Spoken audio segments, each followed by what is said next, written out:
હું છું પ્રીતિ। જૂનાગઢના આજક ગામે એક પુલ તૂટી પડ્યો છે। આત્રોલી કેશોદ જતા રોડ પરનો આ પુલ તૂટી પડ્યો હતો। સમારકામ દરમિયાન પુલનો એક સ્લેબ જે છે તે ધરાશાયી થઈ ગયો હતો। તો કલેક્ટર અને અધિકારીઓ ઘટના સ્થળે હાલમાં પહોંચ્યા છે।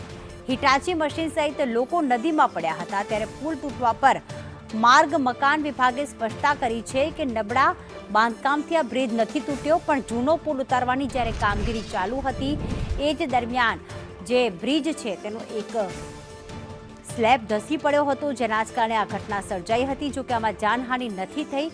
આ બ્રિજ તોડવાની કામગીરી ચાલુ હતી, માફ કરશો, સમારકામ કરવાની કામગીરી ચાલુ હતી અને એ દરમિયાન કેટલાક લોકો ત્યાં જોવા પણ ઉભેલા હતા અને અચાનક બ્રિજનો એક સ્લેબ તૂટી પડ્યો અને જે જોવા ઉભેલા લોકો હતા તે નીચે પાણીમાં ગરકાવ થઈ ગયા હતા। સાથે હિટાચી મશીન પણ નીચે પાણીમાં ગરકાવ થઈ ગયું હતું। જોકે તરત જ તમામને લોકોને બચાવી લેવામાં આવ્યા હતા, કારણ કે કાંઠો વિસ્તાર જ હતો જે લોકો જ્યાં પડ્યા હતા, પરંતુ ગભરાહટનો માહોલ ફેલાઈ ગયો હતો, કારણ કે હાલમાં જ બનેલી ગંભીરા બ્રિજ દુર્ઘટનામાં જે 22 લોકોના જીવ ગયા છે અને એ પછી અલગ અલગ જગ્યાએ જે નબળા થઈ ગયેલા બ્રિજની કામગીરી સમારકામ કરવામાં આવી રહ્યું છે, અથવા તો કેટલાક બ્રિજ જે છે ભારે વાહનો માટે બંધ કરવામાં આવ્યો છે અને એવા જ સમયે જ્યારે સમારકામ ચાલી રહ્યું હતું ત્યારે બ્રિજનો એક સ્લેબ ધરાશાયી થઈ ગયો, તૂટી પડ્યો। જ્યાં લોકો ઊભા હતા તે લોકો નીચે નદીમાં પાણીમાં ગરકાવ થઈ ગયા હતા। હિટાચી આખું મશીન ગરકાવ થઈ ગયું હતું, પરંતુ સદનસીબે આ ઘટનામાં કોઈ જાનહાનિ થઈ નથી। આપ જોઈ રહ્યા છો કે જે એક ધરાશાયી થયેલો ભાગ છે ને બીજી તરફ નીચે પડેલા લોકો છે કે જ્યાં એટલું ઊંડું પાણી ન હતું અને જેના જ કારણે લોકો તરત જ જે છે તે કાંઠે આવી ગયા હતા। લોકોનું તરત જ રેસ્ક્યુ કરી દેવામાં આવ્યું હતું। એક તરફ સમારકામ ચાલી રહ્યું હતું ને બીજી તરફ લોકો એ સમારકામને જોવા ઊભા હતા। જોકે તંત્રે જે સ્પષ્ટતા કરી છે, માર્ગ મકાન વિભાગના અધિકારીઓ જે સ્પષ્ટતા કરી છે કે નબળી ગુણવત્તાના કારણે આ બ્રિજનો સ્લેબ ધરાશાયી થયો છે એવું નથી, પણ જૂનો બ્રિજ ઉતારવાની કામગીરી ચાલી રહી હતી અને એ દરમિયાન આ ઘટના બની છે। પણ સૌથી મહત્વની વાત આજે વિચારવા જેવી એ થઈ છે, ગંભીરા બ્રિજની દુર્ઘટના બની ત્યારબાદ તંત્ર જાગ્યું છે ને હવે અલગ અલગ બ્રિજનું સમારકામ કરી રહ્યું છે। આ બ્રિજ તૂટ્યો નથી, આ બ્રિજ પ્રિકોશનના ભાગરૂપે તોડવામાં આવ્યો છે। 2 દિવસથી અહીંયા વાહન વ્યવહાર બંધ કરવામાં આવ્યો હતો, વોર્નિંગના બોર્ડ પણ લગાવવામાં આવ્યા છે। આજુબાજુના જેટલા સરપંચ છે એ લોકોને પણ જાણ કરવામાં આવી છે। વિડીયોમાં જે લોકો આપ દેખો છો કે અંદર પડ્યા છે એના બાબતે જણાવું કે લોકો જે છે ગામમાં જ્યારે આ બ્રિજ તોડવાની કામગીરી શરૂ હતી એ દરમિયાન ઉત્સુકતાવશ અહીંયા જોવા આવ્યા હતા।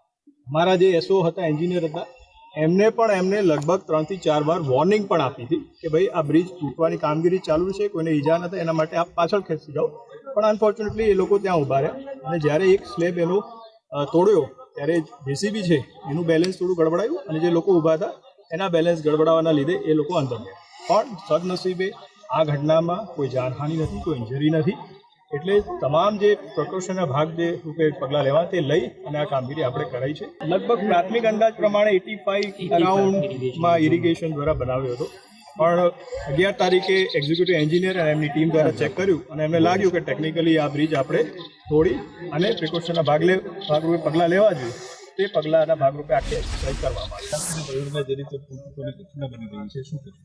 ચોક્કસથી જે ગુજરાતમાં ગંભીરા બ્રિજ બાદ ત્યાં 20થી વધારે લોકોના મૃત્યુ થયા, ત્યારબાદ અહીંયા કેશોદના આજક ગામે જે પુલ તૂટ્યો છે એમની અંદર અલગ અલગ વાતો થઈ રહી છે। મેં એક અધિકારી સાથે અત્યારે ચર્ચા કરી તો એમણે કીધું કે એ પુલ જર્જરિત હાલતમાં હતા એટલે એમ તોડી રહ્યા હતા। જો એમને તોડી રહ્યા હતા તો મારો પ્રશ્ન સીધો એ છે કે તમે તોડી જ રહ્યા હતા તો તોડવાનો હોય તો જેસીબીને ઉપર રાખવાનું હોય, તોડવાનો હોય તો 10 લોકોને બ્રિજ ઉપર ઊભા રાખવાના હોય, 8 લોકો નદીમાં જે ગરકાવ થયા એ લોકોને તમે ત્યાંથી દૂર શું કામ ન કર્યા? તોડવાનો હોય તો જેસીબીને વચ્ચે રાખીને થોડું તોડવાનું હોય। આ તો એના જેવી વાત થઈ કે જે ડાળીને કાપવાની છે એ ડાળી ઉપર ઊભા રહીને જ તમે કાપો। આવી યોજના સરકારમાં ક્યાંથી વાત રહી છે? એક વાત એવી આવે છે કે આ લોકો સમારકામ કરતા હતા તો 2 પ્રશ્ન મારા તંત્રને અને ભાજપને છે, સીધા સવાલો છે કે તમે સમારકામ કરતા હતા તો સ્ટ્રક્ચરલ સ્ટેબિલિટી ચેક કરી હતી કે નહોતી કરી, એનો પુરાવો અમને આપો। વાત રહી બીજી, તમે સ્ટ્રક્ચરલ સ્ટેબિલિટી ચેક કરી અને આને સમારકામ કરવાની જરૂરિયાત હતી તો તમે સેફટી શું કામ ન રાખી? સેફટી સિવાય તમે આ પુલમાં સમારકામ કરવાનું કામ શું કામ ચાલુ રાખ્યું? આ તમામ ઘટનાઓ બાબતે અને બીજું કે આમની અંદર સમારકામ કરવાની જ વાત નહોતી, આ તો આખો સ્લેબ ધરાશાયી થયો, એનો મતલબ એ છે કે આ જર્જરિત હતો, આ ચાલે એમ જ નહોતો।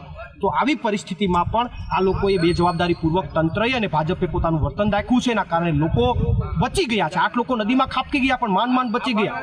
તો આના માટે સરકારની મારી સીધી ચેલેન્જ છે કે તાત્કાલિક ધોરણે એની સ્ટ્રક્ચરલ સ્ટેબિલિટીનો રિપોર્ટ આપો અને તાત્કાલિક ધોરણે જવાબદાર લોકો સામે કાયદેસરની કાર્યવાહી કરો, અન્યથા આમ આદમી પાર્ટી આ મુદ્દે લડત ચલાવશે. તંત્ર અત્યારના છે તે ઢાક પીછોડો કરી રહ્યાનું સ્પષ્ટ દેખાઈ રહ્યું છે, જ્યારે સ્થાનિકો દ્વારા અનેક વાતો કરવામાં આવી રહી છે અને સ્થાનિક લોકોમાં પણ ભારે રોષ ફેલાયો છે. કેતનલા સંદેશ ન્યૂઝ આજક. તો જે પ્રમાણે અનેક સવાલ ઉઠી રહ્યા છે કે લોકો 10 થી 15 લોકો ત્યાં ઊભા હતા તો તેમને એક વખત માત્ર વોર્નિંગ આપવામાં આવી કે તમે અહીંયાથી હટી જાઓ, પણ ન હટ્યા. ત્યારબાદ તેમને હટાવવા માટે કોઈ સ્ટ્રિક્ટ એક્શન પણ ન લેવામાં આવ્યા.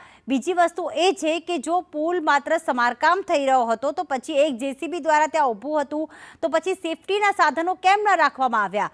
સૌથી મોટી વાત એ છે કે અત્યારે અલગ અલગ બ્રિજનું સમારકામ કે હેવી વાહનો માટે બંધ કરવામાં આવી રહ્યા છે, પરંતુ ગંભીરા બ્રિજ દુર્ઘટના ઘટી એ બાદ હવે તંત્ર માંડ જાગ્યું હતું. એવા તો ગુજરાતમાં કેટલાય જર્જરિત બ્રિજ છે કે જેને કોઈ જોવા સુદ્ધા પણ નથી આવતું, જેનું સ્ટેબિલિટી રિપોર્ટ કે ગુણવત્તા છે કે નહીં એ પણ દર વર્ષે ચેક નથી કરતું. ચાલે છે, બસ ચાલવા દો, જ્યારે કોઈ મોટી દુર્ઘટના ઘટે અને ત્યારબાદ બધા પગલાં લઈશું. જેમ રાજકોટમાં અગ્નિકાંડ થયો હતો ત્યારબાદ અચાનક 1 વર્ષ માટે બધા ગેમ ઝોન બંધ કરી દેવામાં આવ્યા હતા.